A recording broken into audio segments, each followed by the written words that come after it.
Will there come a day when the whole sky will be filled with smoke? Is that possible? What does the Quran say? There's one surah of the Quran which is different from every single other surah of the Quran, in that Allah subhanahu wa ta'ala repeats one ayah 31 times. Which surah? Surah Ar-Rahman. فَبِأَيِّ آلَاءِ رَبِّكُمَا تُكَذِّبَانِ is repeated how many times? 31 times. So I really have to be sleeping and snoring, not to be alerted.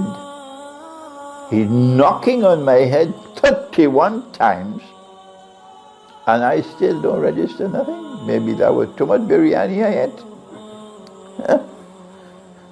He is alerting us that in this surah there is knowledge you have to look for and search for it.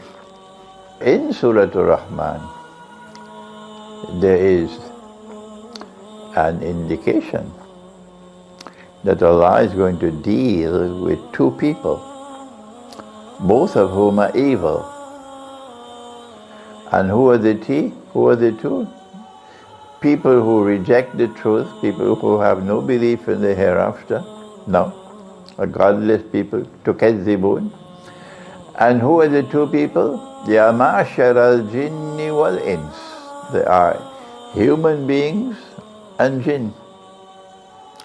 And I think Britain is already inundated with hordes and hordes of evil jinn. Yes, I believe that. Because this country is witnessing the collapse of religion in this country. That church was there for hundreds of years. Generation after generation prayed in that church. The churchyard has a cemetery. And then people stop coming to church. And they stop paying for the maintenance and upkeep of the church. And now around the whole of Britain, one by one, the churches are being put up for sale. And as religion collapses in this country, and people live a godless way of life, Shaitan takes over. And when Shaitan takes over in this country, he has his agenda. Oh yes. But when Shaitan takes over in this country, they're going to live like a people who have been driven to madness by the touch of Shaitan. This country has done more evil in the world, more evil than most other countries in the world. This country has done it. And there is a huge abundance of jinn here, evil jinn. Yeah. And Allah says in Surah Ar-Rahman, سَنَفْرُغُ لَكُمْ أَيُّهَا الثَّقَلَانِ. Just one small ayah, that's all he needs.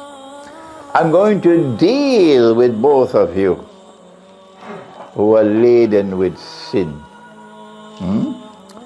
The jinn and the human beings. And when Allah deals with them, this country is gone. This country is finished. And how will He deal with them? نُرْسَلُ عَلَيْكُمَا شُوَازٌ مِّن نَارٍ وَنُحَاسٌ فَلَا تَنْتَصِرَانِ. I'm going to send against you a flash of fire, and it will be followed by smoke. And when that happens, you have no one to help you. Me, I understand that clearly. That's the big war that's coming. And that has to be nuclear war. Nabi Muhammad ﷺ spoke about that war. They're going to fight for the mountain of gold. This is Sahih Bukhari. And he said that 99 out of every 100 who fight for that mountain of gold will be killed. So this cannot be conventional war. This has to be a war using weapons of mass destruction. That's nuclear weapons and thermonuclear weapons. And so I have come to the conclusion that the Dukhan is around the corner. When nuclear war takes place, the mushroom clouds that come from those nuclear weapons will block out the sunlight. Block out the sunlight. And so my view is that Dukhan is not to be interpreted. No, it is literal.